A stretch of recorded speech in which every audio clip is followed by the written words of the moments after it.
여러분 그 선한 자기 부하를 죽이는 이 일들을 했던 이 다윗, 내 이 마음을 정하게 하지 않고서는 안 된다고 하는 그런 마음이었겠죠. 그래서 내 안에 정직한 하나님은 정직하신 분이고, 근데 그 정직하신 바로 하나님을 내가 다시 꼭 붙들고 싶습니다. 그러면서 나를 주 앞에서 쫓아내지 마시고 주의 성령을 내게서 거둬가지 마십시오. 주님의 음성이 나한테 들려와야 됩니다 라고 하는 표현일 것입니다. 성령이 내 안에 계셔서 나에게 어떤 잘못된 생각을 할 때마다, 잘못된 행동을 할 때마다 그것은 해서는 안 된다라고 하는 성령의 음성을 그가 너무나도 여러분 간절히 소망했기 때문에 나에게 성령을 바로 내게서 거두지 말라고 그렇게 간절하게 울면서 기도를 합니다. 다윗은 이후로 달라진 삶을 살게 됩니다. 저와 여러분들도 하나님께로 돌아서서는 생활에 회개에 합당한 열매가 이 대강절의 첫 번째 세례 요한이 외쳤던 것은 회개하라고 하는 것입니다. 돌아서라고 하는 것입니다.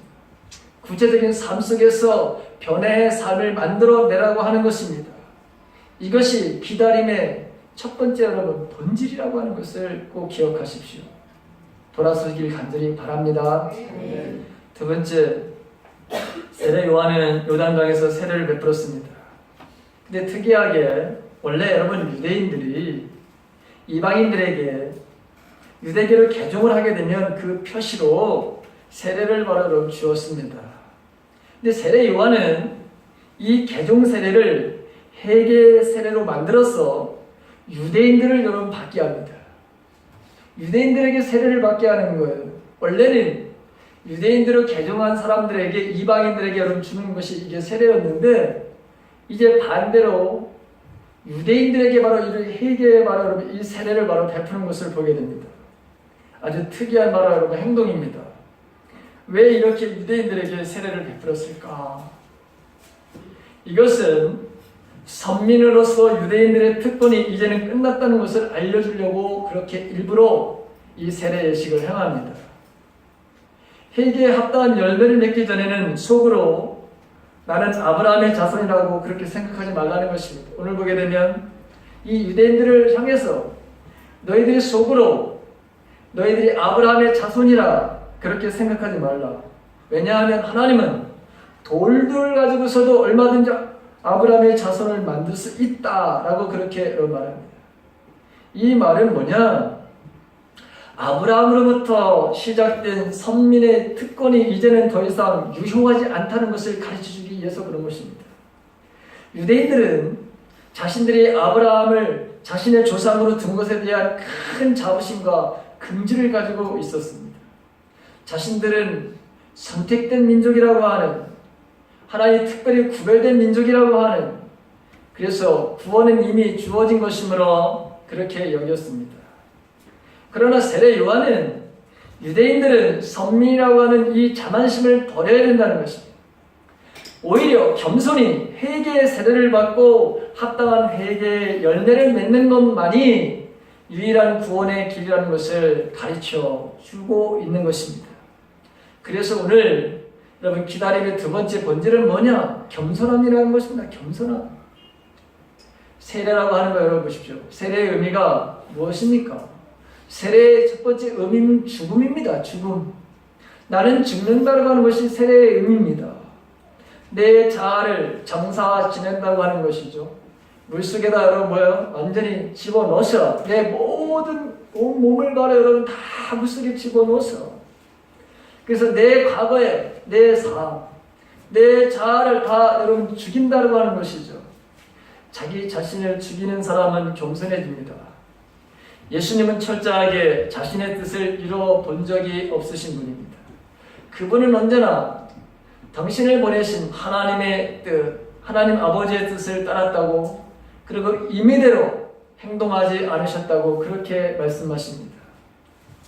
빌립보서 2장 5절 이하에 보게 되면 예수님은 죽기까지 여러분 복종하시는 것을 보게 됩니다.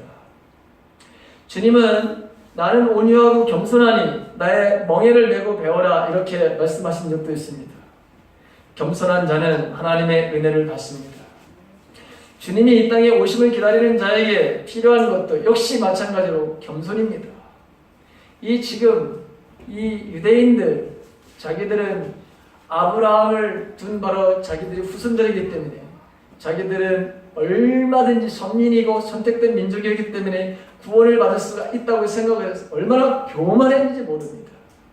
근데 너희들도 마찬가지다. 이방인과 유대인들은 아무 차이가 없다.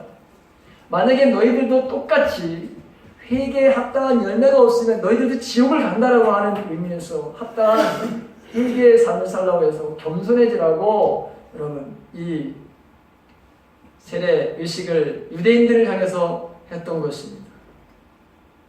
그래서 우리들도 마찬가지로 여러분 겸손한 사람들이 되어야 됩니다. 자기 자신을 낮추는 사람들, 그 사람들은 주님의 이 땅에 오심을 진짜 기다리는 사람들의 삶의 모습입니다. 예수님이 이 땅에 오셔서 모든 사람들을 섬길 수 있었던 이유도 뭐죠? 그분이 철저하게 낮아지셨기 때문입니다. 그 낮아지심이 바로 겸손입니다.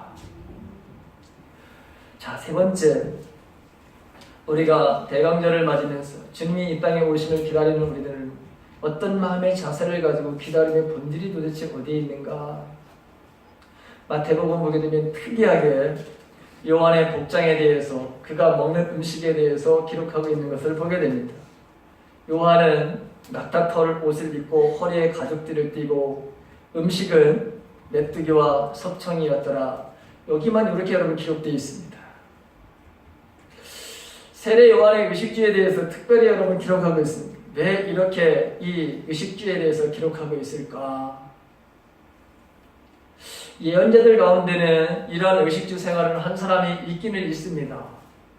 세례 요한만 말을 이렇게 한 것은 아니었고, 많은 예언자들이 구약에 나오는데 그 예언자들 가운데는 이러한 말을 특이한 복장을 하고 특이한 음식을 여러 먹는 사람들도 있기는 있었습니다.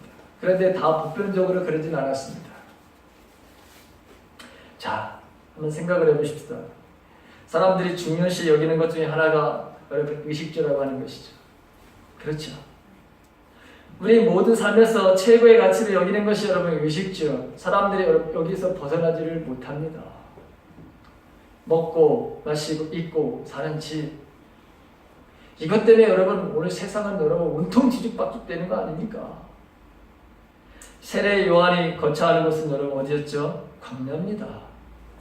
누가복음 1장에 보게 되면 세례 요한에 대해서 아이가 자라며 세례 요한의 뜻입니다. 심령이 강해지고 이스라엘에 나타나는 날까지 빈들에 있었다. 이렇게만 기록되어 있습니다.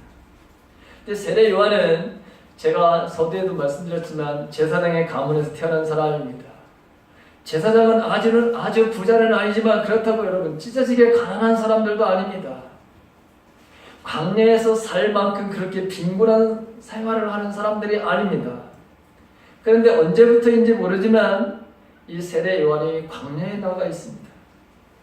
광야는 사람이 여러분 없고 또 외롭고 고독한 곳입니다. 광야는 거칠고 불편하고 환경이 열악한 곳입니다. 광야는 세상과 여러분 단절된 곳입니다. 그런 장소입니다.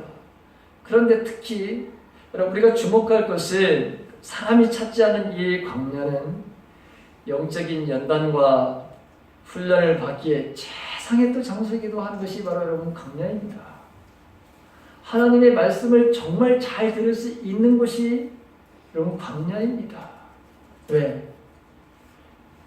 너무나도 고요하기 때문에, 보는 것이 여러분 우리 눈에 들어오는 것이 없기 때문에, 이것저것 여러분 뭔가 생각을 해야 되는 그런 바로 복잡한 생각을 할 수 없는 것이 광야이기 때문에, 오직 하나님 말을 바라봐야 되는 그 상황이기 때문에 하나님의 말씀이 잘 들려올 수밖에 없는 것이 바로 여러분 광야입니다.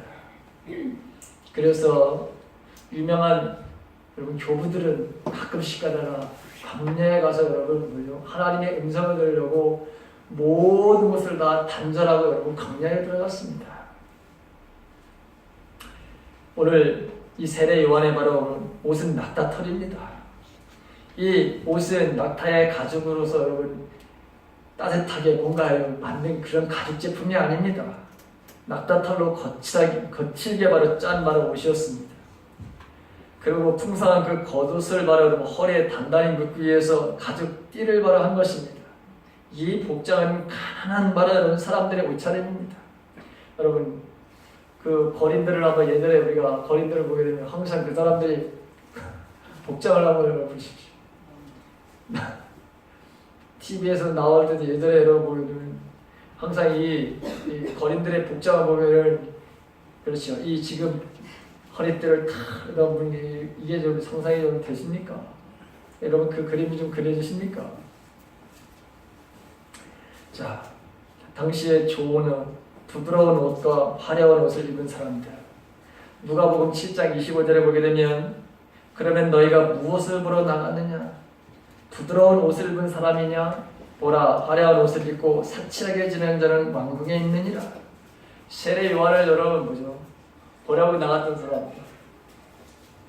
여러분 이 진풍경에 바로 여러분 이 모습을 보고 이 모습 때문에 여러분 보러 나간 사람들도 물론 있었을 거예요. 소문이 나가지고 야 이상한 사람이 한 놈 나타났는데 복장이 아주 가관이야. 근데 여러분 정말 모든 애들이 광야에 나가냐?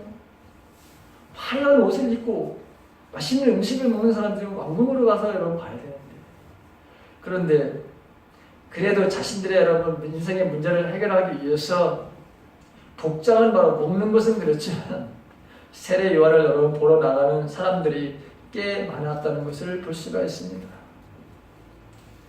자, 이렇게 그의 바로 여러분 이 복장, 그의 바로 이 음식, 이 음식은 메뚜기가 바로 속청이라고 했는데 메뚜기는 여러분 몸집이 큰 종류의 메뚜기, 그래서 우리가 레위기를 보면서 이 식용으로 다 허락한 바로 정결한 음식이었던 것을 보게 되죠.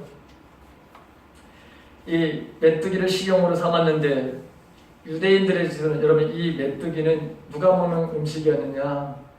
여러분 하층민들이 정말 먹을 것이 없는 여러분 가난한 사람들이 먹는 그런 음식으로 사용했던 것이 여러분 메뚜기였어요. 저와 여러분들도 어렸을 때 메뚜기를 먹어본 적이 있습니까? 저는 있습니다. 너무 가난해서 먹은 건 아니고요. 너무 맛있어서 어렸을 때 여러분 제가 시골에서 자랐기 때문에 저희 집 농사를 어마어마하게 많이 줬어요. 예전에는 농약을 사용하고 제초제를 사용하지 않았기 때문에 별로 여러분 메뚜기가 엄청나게 여러분 많았어요. 그 메뚜기를 여러분 먹어보니 정말 고소하더라고요. 어느 날 그 맛에 들려가지고 메뚜기를 여러분 정말 많이 잡아서 두고두고 여러분 볶아먹는 그런 기억이 나고 정말 맛있더라고요. 근데 그거는 여러분 한두 끼는 먹을 수 있지. 그걸 주식으로 어떻게 삼아요, 여러분? 그걸 어떻게 주식으로 삼아요? 근데 지금 이 세례 요한은 주식이 뭐냐? 여러분 메뚜기요. 그리고 야생에서 나는 바로 석청이라고 하는 돌 밑에 그 꿀. 제가 며칠 전에 TV를 봤는데 우리나라에서 나온 게 다큐멘터리를 보게 됐는데 중국인가요? 어디 있는 사람들이 그 이 석청꿀을 따는 거를 여러분 본 적이 있어요. 근데 석청꿀은 이 정말 아무나 여러분이 따지 못하는 아주 위험한 곳에 여러분 이 벌들이 갔다가 사람이 접근하지 못할 정도 거기다가 여러분 하더라고요 이게. 왜냐하면 자기도 먹고 살아야 되니까. 근데 그래서 보니까 세례 요한 무슨 석청 따는 기술이 있었나 도대체. 하도 광야 생활을 하다 보니까 어디에 무엇이 있었는지도 잘 알았던 것 같은 그런 느낌이 듭니다. 어쨌든 이 음식은 그냥 평범한 사람들이 먹는 음식은 아니었습니다. 이 음식을 먹고 산다는 것이 그렇게 여러분 좋은 이미지에 바로 우리에게 주는 그런 말씀이 아니라고 하는 것을 우리가 알 수 있습니다. 의식주가 중요하지만 마지막 멸망하는 사람들이 치중하는 것이 뭐냐? 이 의식주라고 하는 것입니다. 누가복음 17장 27절과 28절에 보게 되면 노아가 방주에 들어가던 날까지 사람들이 먹고 마시고 장가들고 시집가더니 홍수가 나서 그들을 다 멸망시켰으며 또 롯의 때와 같으리니 사람들이 먹고 마시고 사고 팔고 심고 집을 짓더니 라고 하는 말씀이 있습니다. 야고보서 5장 5절에 보게 되면 너희가 땅에서 사치하고 연락하여 도살의 날에 너의 마음을 살찌게 하였도다 이런 말씀도 있습니다. 사람들의 주요 관심사가 의식주에 있다 보니 여러분 오늘날 이 또 TV를 보게 되면 여러분 우리가 정말 사람들이 여기에 얼마나 많은 관심을 가지고 있다고 하는 것을 알 수가 있습니다. 삼시세끼 그 프로그램이 얼마나 인기에 발현되는지 지금도 여러분 그걸 계속 먹방 그 다음에 유명한 셰프들이 나와가지고 여러분 모두 다 지가 잘났다고 지가 만든 음식이 최고라고 여러분 그 대회를 또 하고 또 맛집에 대한 바로 소개 그 방송이 얼마나 많은지 몰라요. 또 맛있는 음식을 빠르게 쉽게 만드는 방법을 여러분이 가르쳐주는 이게 얼마나 많은지 맛있는 음식점 여러분 하루에도 수백 군데를 소개시켜주고 있어요. 입는 것은 여러분 어떻습니까?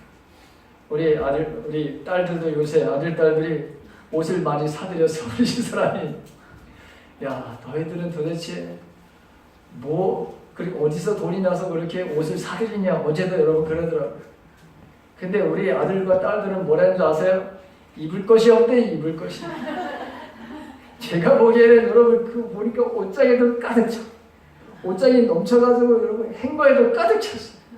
그래가지고 옷이 말이죠 침대에도 가 있고 책상에도 가 있고 방바닥에도 가 있고 거실에도 나와 있고 다 나와 있어. 제가 보기에는 옷이 그렇게 많은데 입을 옷이 없대네요. 왜 이렇게 옷을 사들이는지 저도 모르겠습니다. 자, 먹고 입는 것이 넘치는 바로 시대입니다. 잘 먹고 잘 입는 것이 이것이 바로 하나님의 축복이라고 생각되어지는 그런 시대. 하지만 여러분 오늘 우리가 왜 성경은 이 요한에 대한 세례 요한에 대한 이 이야기를 여러분 썼겠어요? 왜 여러분 그가 먹는 음식과 옷을 바로 그렇게 이야기하고 있을까요? 오늘 저와 여러분들이 오늘 우리가 정말 여러분 겸손하게 살아야 되는 것이 절제하는 인생의 삶을 살라고 이런 말을 표현을 쓴 것이다 그렇게 생각이 듭니다. 그래서 기다림의 여러분 본질의 세 번째는 뭐다? 절제하는 삶을 살라는 거야. 너무 지나치게 먹는 거, 입는 거, 마시는 거 여러분 여기에 온통 바로 빠져들면 뭐예요? 우리들 똑같이 노아시대 때나 바로 롯 때와 같이 여러분 이것 하다가 인생을 바로 여러분 끝마치게 된다는 거예요. 여러분 우리 적당히 먹고 적당히 입고 그리고 행복하게 사시길 간절히 바랍니다. 자, 그 다음에 여러분 오늘 이 세례 요한이 말씀을 전하는 선지자로 400년 만에 나타난 바로 선지자입니다. 그에게 수많은 사람들이 몰려옵니다.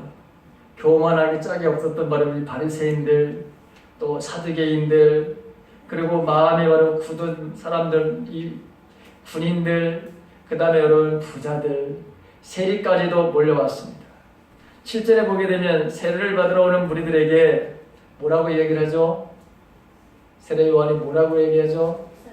독사의 자식들아, 독사의 자식들아, 누가 너희에게 닥쳐올 진노를 피하라고 알려주더냐? 여러분 이들의 악함에도 불구하고 장차 올 진노를 피하기 위해서 세례를 받으러 나오는 것을 보고 겉으로는 꾸중을 하지만 그런 내용적으로다가는 그들의 행위를 사실은 칭찬하는 반어법적인 말을 여러분 이걸 사용했어요. 그래도 여러분 얼마나 이 악한 사람, 악한 행동을 하고 또 불법을 저지르는 바로 이런 사람들이 그래도 회개하라고 하니까 어떤 일이 벌어지느냐? 자기는 여러분 기대하지도 않았을 거예요. 저 사람들이 온다고 생각지도 않았을 거예요. 그런데 여러분 이 사람들이 회개의 세례를 받으러 오는 이런 광경을 볼 때에 물론 그들을 향해서 이 독사의 자식들아 라고 그렇게 이야기를 했지만 여러분 얼마나 여러분 기뻤을까. 돌아선다고 하는 거 이게 쉽지 않은 것인데, 그런데 여러분 세례를 받으러 여러분 나오는 이 사람들 기대하지도 않는데 나와서 세례를 받고 물어봅니다. 우리가 그럼 어떻게 해야 되느냐? 그때 하나씩 다 그들에게 아주 정확하게 회개의 열매는 이런 것이야 하면서 여러분 가르쳐주는 것을 보게 됩니다.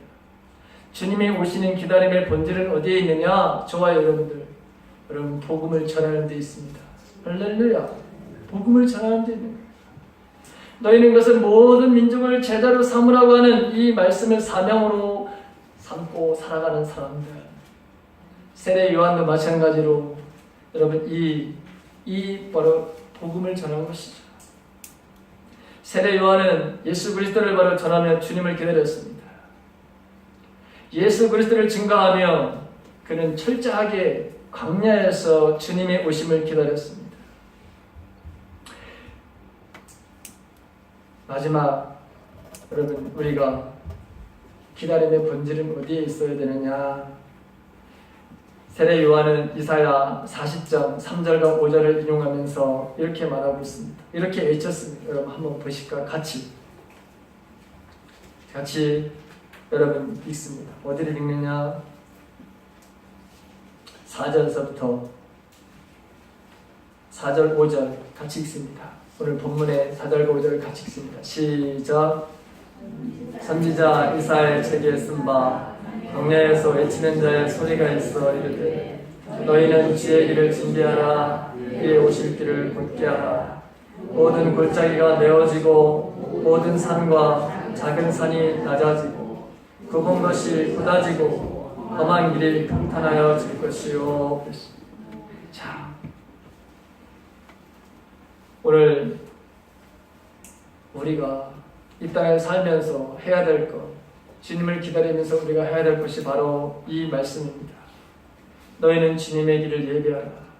근데 그 예비하는 것이 어떤 것이냐?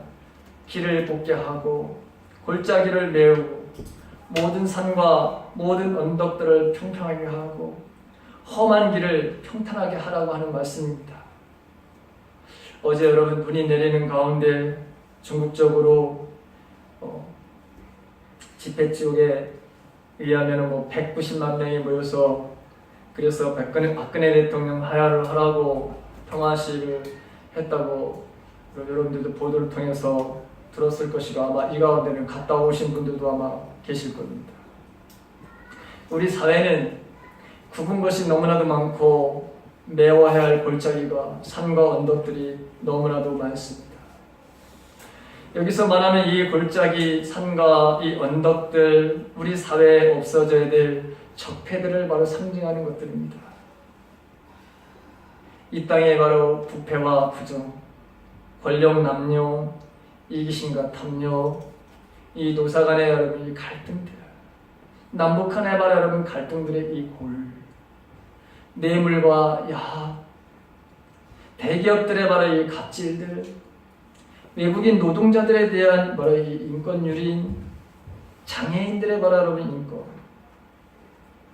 더 가깝게는 바로 여러분 우리 세월의 유족들의 그 아픔, 부당한 권력에 희생당한 우리의 바로 여러분 자녀들, 더 구체적으로 말하면 정유라라고 하는 그 아이들의 대학을 가지 못한 이 아이들의 이 아픔들,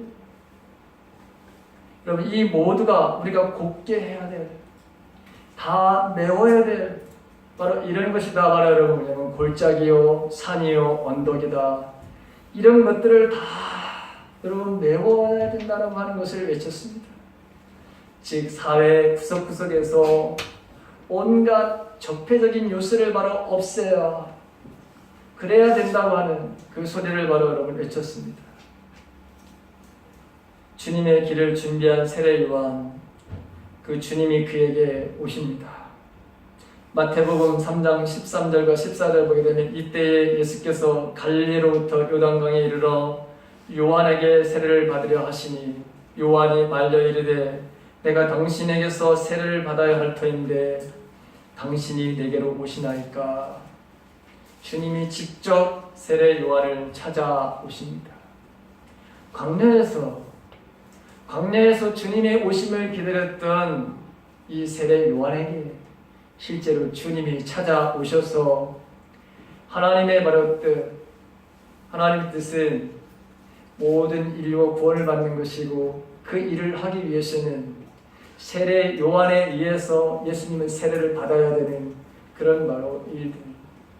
하나님의 의를 위해서 과감하게 세례 요한은 예수님에게 세례를 베푸시는 것을 보게 됩니다.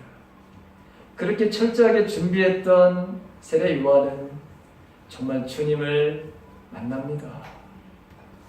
주님의 길을 준비한 세례 요한처럼 저와 여러분들도 우리가 주님이 이 땅에 오실 그 주님을 우리가 기다리는데 그 기다림의 본질을 우리가 생각하면서 오늘 저와 여러분들도 이 땅에 다시 오실 그 주님을 온전하게 가치 있게 보람되게 그리고 그 본질을 지키면서 주님을 기다리는 저와 여러분들의 삶이 되시기를 주님의 이름으로 간절히 축원합니다.